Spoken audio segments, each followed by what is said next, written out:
This, this has got me excited. This battle between these two players. Yeah, this is a great one, isn't it? Great one to look forward to. I mean, it's interesting because Rice may not necessarily play as the 6, as Rodri does, of course. He may be more like an 8 with Jorginho in that number 6 role, but that only would mean that he is in direct competition with Rodri more, probably you'd say, on the pitch. So it will be really interesting to see how this battle pans out. Now, Rodri is kind of the gold standard in his position, isn't he? He's absolutely outstanding. He's top for passes in the Premier League, top for pressured passes as well, which shows his ability in those tight spaces. He is so good on the ball in those situations. So it'll be interesting to see whether he is able to dictate the game to the same extent playing against the midfield containing Rice, because off the ball, of course, Rice is just so effective, so good at anticipating danger, so good at snuffing out counter-attacks.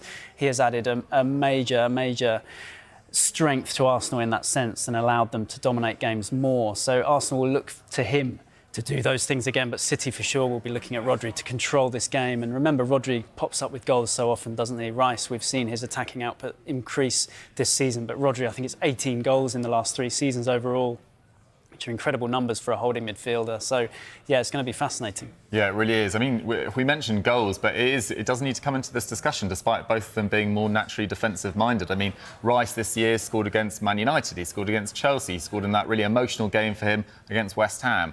Rodri is now 60 games unbeaten in all competitions for Man City. Their 3 league defeats this year came when he was suspended. He hasn't lost since February 2023 against Spurs, which is just a mind-blowing record. But I think Rice has said it himself in interviews. He is the gold standard in terms of that position. But we're probably looking at, along with Tchouaméni, along with potentially a fit and on-form Kimmich, we're looking at 2 of the best 4 in that position in world football. And for Declan Rice to be in discussion for probably transfer of the season, despite costing £100 million, just goes to show how excellent he's been for Arsenal and what a difference he's made.